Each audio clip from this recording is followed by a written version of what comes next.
원내보다 더 뜨거운 원내 정치 토론, 원내 측면 승부 시작합니다. 더불어민주당 선대위 이경 대변인, 국민의힘 전남 순천갑 당협위원장 천하람 변호사와 함께합니다. 두 분 어서 오십시오. 네, 반갑습니다. 이경입니다. 예, 전남 수천의 천하람입니다. 자, 안철수 후보가 낸 방송금지 가처분 신청이 받아들여지면서 양자 토론이 무산이 됐습니다. 오늘 방송 3사가 재빠르게 각 정당에 31일이나 혹은 2월 3일 그게 안 되면은 각자 원하는 날짜를 빨리 알려달라 이렇게 했고, 지금 4명 후보 모두 사자 토론도 괜찮다고 다시 대답했거든요.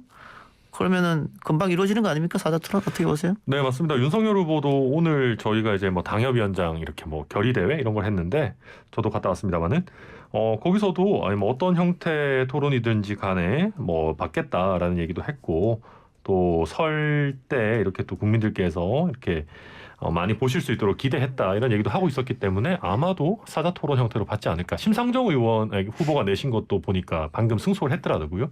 그래서 아마 사자 토론 형태로 실현될 걸로 예상이 됩니다. 그 윤석열 후보 측에서 맨 처음에 양자 토론하면서 이야기한 게 31일이었으니까 또 방송 3사에서 31일로 일단 이야기를 했으니까는 어려울 거 없을 것 같은데. 뭐 그럴 것 같은데요. 근데 또 실무팀 입장에서는 아마 양자 토론으로 준비를 해왔는데 사자 토론으로 바꾸려고 하면, 그러니까 지금은 제가 듣기로는 원희룡 그 본부장이 약간 그 이재명 후보의 역할을 하면서 1대1 토론 연습을 주로 하고 있었다고 전해지고 있는데, 나머지 두 분의 그 꼭 카케무사 같은 게 필요한 건 아니겠습니다만은, 그러니까 다른 두 분의 공약이라든지 이런 부분에 대한 준비도 필요하니까 뭐 조금은 딜레이 될 수도 있지 않을까 생각이 됩니다. 이재명 후보나 민주당의 선대위 같은 경우는 27일, 30일, 31일 다 상관없다. 빨리 토론회를 하자라는 입장이었고, 양자든 사자든 상관없다. 토론회를 하자. 그러면 이재명 후보가 뭐 토론회에 자신감이 있어서 토론회를 그렇게 하자라고 했냐? 그거는 아닙니다. 왜냐고 하면은 기대치가 있거든요. 민주당의 이재명 후보에 대한 기대치가 있기 때문에 약간의 실수만 한다 하더라도 아마 국민들께서는 좀 실망감을 안겨드릴 수 있는 그런 부담감이 있는 건 사실입니다. 그럼에도 불구하고 왜 토론회를 하자고 했냐면, 우리가 네거티브 중단도 여러 번 했었지만 국민들께서 정책을 비교하고 그것을 현실에 접목했을 때 어떤 그 부족한 점이 있고 어디를 보완해야 되는 건지, 그 양당의 서로 정책이 어떻게 흘러가는 건지, 내 삶을 위해서 내가 어떤 후보를 선택해야 되는 건지, 이런 부분에 대한 선택권이 지금 없었거든요. 그래서 국민의 알 권리, 국민의 선택권을 위해서 아마 우리가 토론회가 우리한테 상당히 유리하지는 않습니다. 그럼에도 불구하고 빨리 하자고 했거든요. 그렇기 때문에 뭐 양자든 사자든 뭐 2월 달로 또 넘어간다든지 하더라도 이건 현실적인 문제에서는 뭐 문제될 건 전혀 없습니다. 빨리 하는 게 국민에 대한 도리라고 생각을 하는 거고요. 근데 다만 국민의힘 쪽에서는 그 전에 협상 단계에서 양자 토론을 좀 고집했던 것 같아요. 왜 안철수 후보를 약간 견제하는 그런 걸로 저는 협상할 때 제가 옆에서 이렇게 들은 것은 그런 느낌이었는데, 뭐 어찌됐든 간에 뭐 그래도 사자도 환영한다고 말씀을 해주신 것 같으니까요. 알겠습니다. 빨리 이루어지길 바랍니다. 예, 어쨌든 여기는 이견이 없으니까 조만간 이루어지리라고 보고요. 이재명 후보는 김동연 후보하고 양자 정책 토론을 합의했더라고요. 김동연 후보 측에서 아마 먼저 얘기를 했던 것 같아요. 저도 이제 그런 현실적으로 이제 협상팀이 얘기를 할 때, 팀이라고 하는 건 아니죠. 이제 그런 실무진이 그런 통화를 할 때 제가 옆에서 얼핏 들은 것 같은데요. 그래서 그 부분에 대해서는 우리가 마다할 이유는 없다. 왜냐하면 지금 토론이 진전되지 않고 있는 상황에서 계속 말씀드립니다. 국민의 알 권리입니다. 국민들께서 그 공약에 대한 분석을 할 수 있는 기회를 전혀 못 드리고 있는데요. 그래서 그런 부분에 대해서는 저희가 환영한다라는 입장입니다. 근데 김동연 후보와 이재명 후보 지지율은 엄청난 차이가 나는 두 후보가 양자 정책 토론을 한다. 그래서 여의도 일각에서는 두 사람이 결국은 함께하는 거 아니냐, 이런 이야기가 흘러나오고 있습니다. 뭐 기대도 있는 거고 견제도 있는 얘기인 것 같아요. 그런데 만약에 그동안의 정책 토론을 저희는 계속 정책 토론하자고 말씀드렸거든요. 근데 만약에 그동안의 정책 토론이 진행이 되었다면 어떤 결과가 있었을지 그거는 모를 것 같아요. 그런데 지금은 우리는 계속해서 정책 토론을 하자라는 입장이었었는데 그렇게 진행이 되지 않은 상태잖아요. 근데 왜 진행이 되지 않았냐라는 것은 윤석열 후보가 그동안 받아주지 않았던 분명히 그런 이유가 있습니다. 그렇기 때문에 이런 부분에 대해서는 뭐 많은 견해가 있다 하더라도 저희가 보여드릴 부분은 보여드려야 되고 예. 국민 앞에 나설 부분 나서야 된다고 그렇게 생각합니다. 근데 제가 왜 그런 질문 드렸냐면 뭐 김동연 후보는 문재인 정권의 뭐 경제부총리였으니까 그렇죠. 함께하는 것도 이상한 건 아니거든요. 또 지금 김동연 후보죠. 김동연 후보 지지율이 워낙 조금 낮은 상태이기 때문에 완주할 수 있겠느냐 이런 이야기도 나오고 있어서 그리고 뭐 여의도 소위 말하는 찌라시에서는 뭐 무소속의 종로 뭐 이런 얘기까지 나오고 있는 그렇죠. 실정이니까. 사실 민주당에서 종로 그 예. 공천 안 하겠다라고 예. 얘기한 게 김동연 후보를 염두에 둔 거 아니냐라는 그러니까 나오고 있는 설도 실정이니까. 실제로 예. 나오고 있죠. 그리고 예.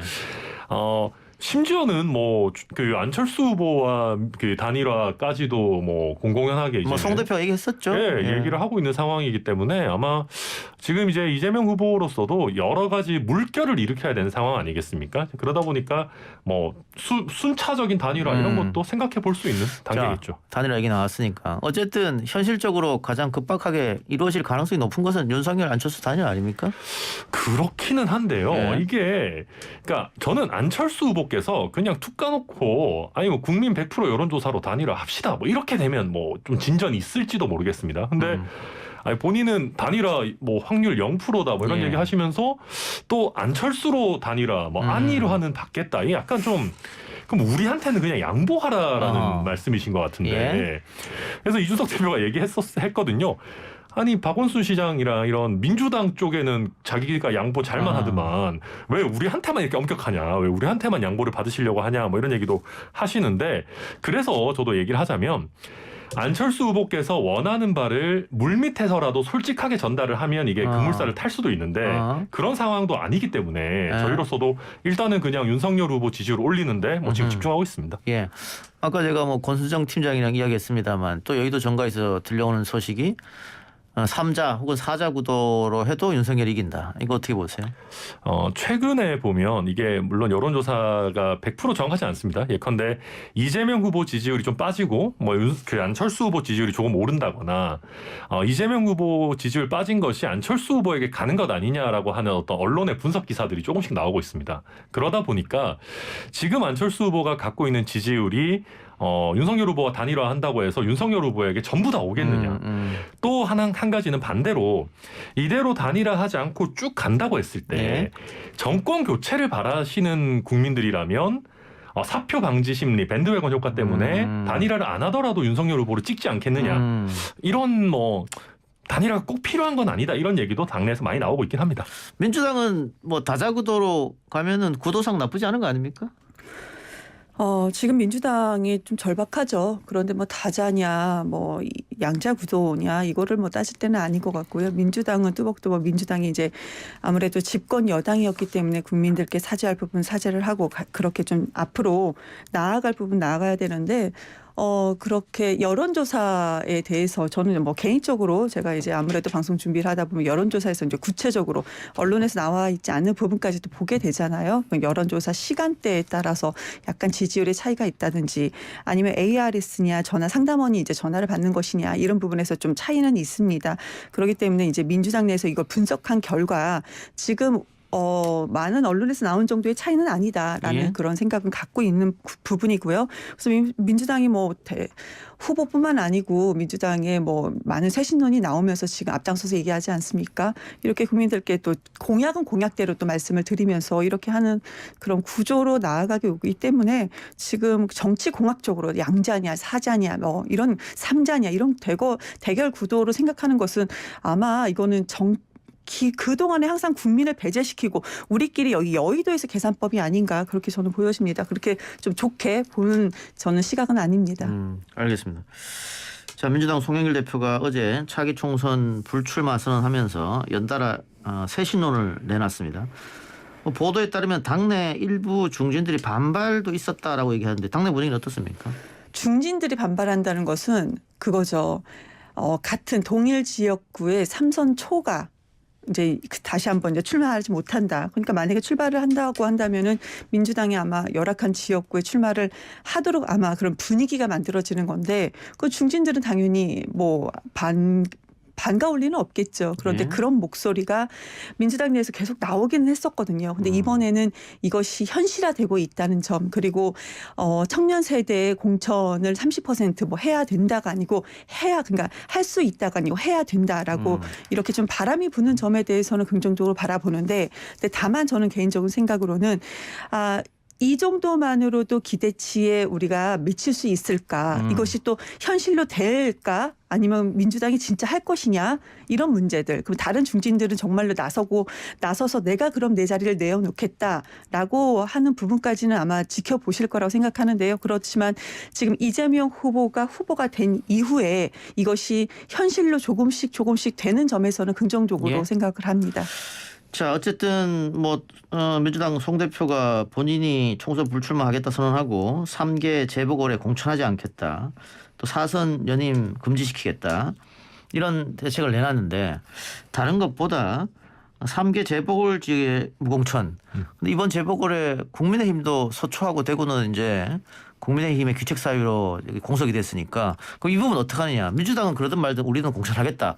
이것도 선택하기가 좀 애매할 것 같은데 어떻게 해요? 네, 약간 좀 모양 빠지는 부분이 없지 않아 있습니다. 솔직히 말해서. 근데 이제 이준석 대표 입장에서 좀 굉장히 신중한 것 같아요. 지금 얘기하는 거 들어보면. 근데 왜냐하면은 저희가 민주당이랑 상황이 좀 많이 다른 게 저희가 의석 하나하나가 굉장히 소중합니다. 특히 그 헌법 개정하는 그런 또 막을 수 있는 저지선 같은 것들도 문제가 있고, 그래서 조금 저희로서는 무공천이라는 거를 쉽게 결단할 수 있는 상황은 아니고, 또 한 가지 다른 거는 저희는 당원 당규 이런 내용이 사실 있지는 않아서 민주당과는 조금의 차이는 있습니다만은, 저는 개인적인 의견으로는 사실은 어찌 됐든 간에 그래도 저희의 규책 사유로 이렇게 또 비용도 들어가면서 재선거를 하는 것 아니겠습니까? 그래서 무공천하는 게 좋다고 저는 생각하는데 지도부는 좀 신중한 것 같습니다.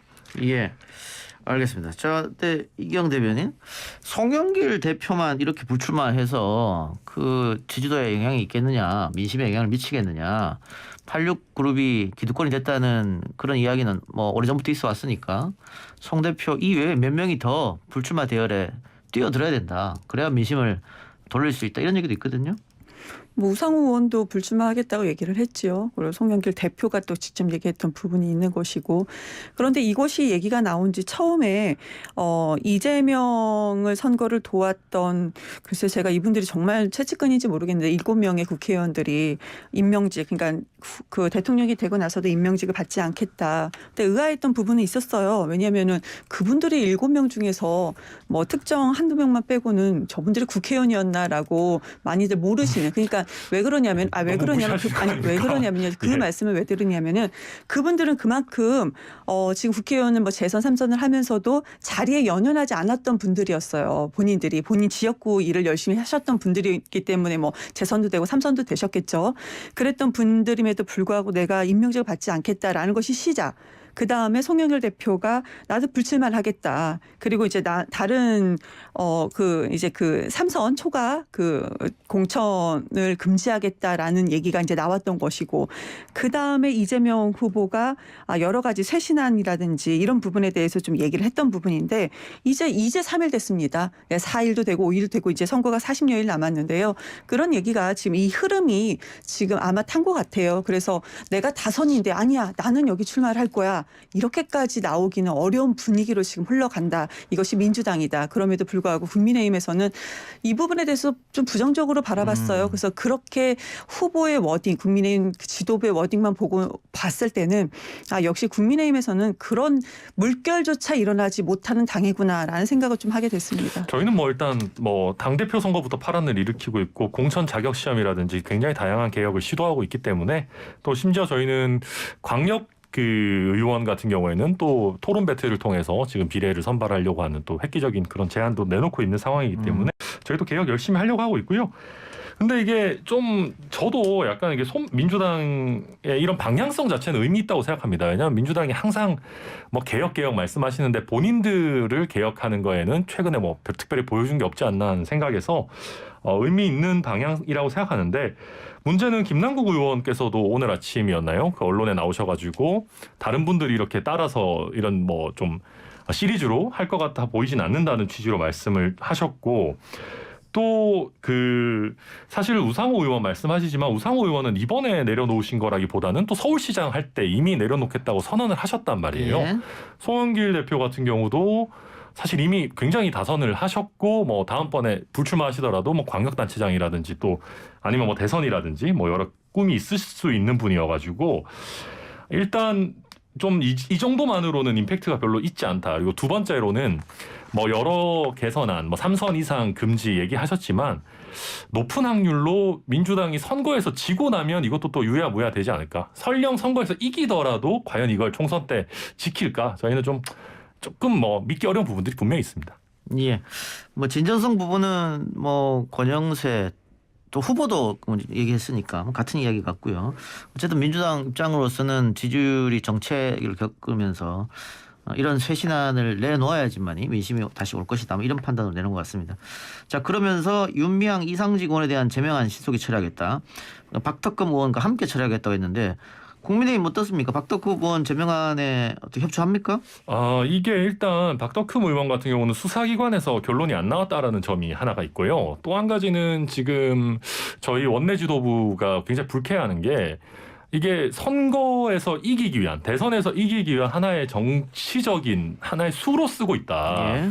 그래서 이거 지금까지 뭐 하다가 이제 와서 이상직 의원 같은 경우는 구속된 지가 지금 얼마입니까? 그동안 예. 나간 세비만 해도 어마어마한데 그래서 이걸 갑자기 또 급하게 본인들 지지율 떨어지니까 추진하고 국민의힘한테도 당장 회의 참석해라 이런 식으로 통보식으로 하고 있기 때문에 국민의힘으로서는 이게 이런 민주당이 어떻게 보면 정치적인 한 수에 끌려가야 되나 이런 근본적인 지금 의문을 갖고 신중히 검토하고 있습니다. 예. 지지율이 지금 안 나온 건 또 사실이고 민주당 내에서도 어차피 이제 과거에 우리 윤리심사자문위에서 만장일치 윤미향 이상직 박덕흠 제명이 이미 끝났던 얘기예요. 그래서 박덕흠 의원도 여기 포함되어 있다라고 다시 말씀드리고요.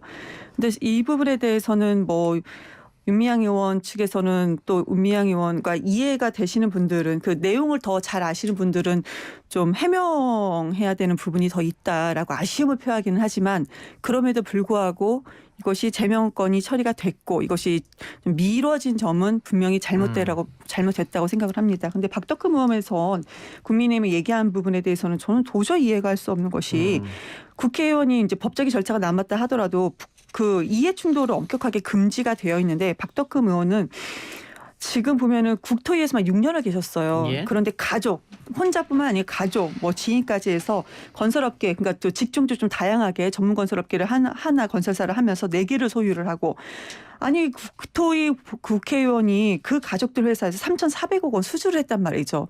이거 자체만으로도 이해 충돌로 이것은 엄격하게 금지해야 된다. 그러니까 법적 절차를 떠나서 이거 하나만으로도 제명권은 충분하다라고 말씀을 드려야 돼요. 그런데 지금 이 상황에서 박덕흠을 무슨 법적 절차가 남았다 이렇게 얘기하는 것은 참 좀 궁색하다라는 생각이 들어요. 예. 그러니까 이경 대변인 말은 뭐 국회 윤리위가 박덕흠, 윤미향, 이상직 제명을 건의했으니까 한꺼번에 처리하는 게 맞다. 근데 만일 박덕흠 의원 제명안에 협조를 국민의힘이 안 한다면 후폭풍도 생각해야 될 것 같은데. 네, 실제로 후폭풍이 있겠죠. 그리고 뭐 방금 이경 대변인 말씀하셨습니다만은 저도 이걸 자세하게 들여다보지는 못해서 이게 수사기관에서 얼마나 진척이 됐는지 실제 뭐 이해 충돌이 얼마나 있었는지는 저도 사실은 100%는 모르겠습니다.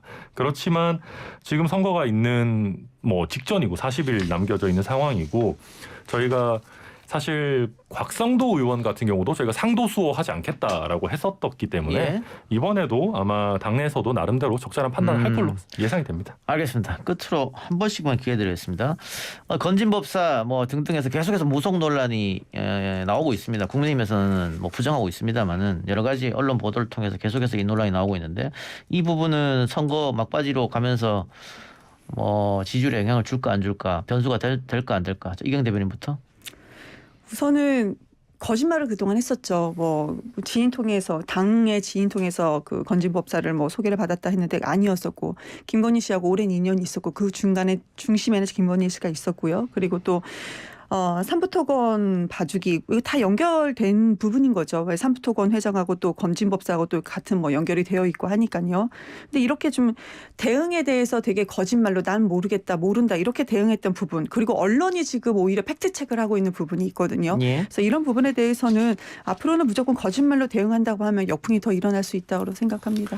아니 뭐 거짓말로 단정하실 건 아니고요. 그리고 그 윤석열 후보 같은 경우는 이제 이 건진법사라는 분이 캠프에서 실제 어떤 역할을 했는지 이런 것도 그냥 스님이었던 걸로 알고 있다 이렇게 이미 얘기를 했기 때문에 그 부분은 뭐 제가 더 말씀드릴 건 아닌 것 같고 삼부토건도 봐주기 했다라고 하시는데 이거는 당시에 이제 그 시공사와의 문제에 있어서 수사 대상이 될 게 아니었다라고 저희가 이미 해명을 내놓은 게 있거든요. 그래서 봐주기라고 단정해서 얘기할 거는 아닌 것 같고요.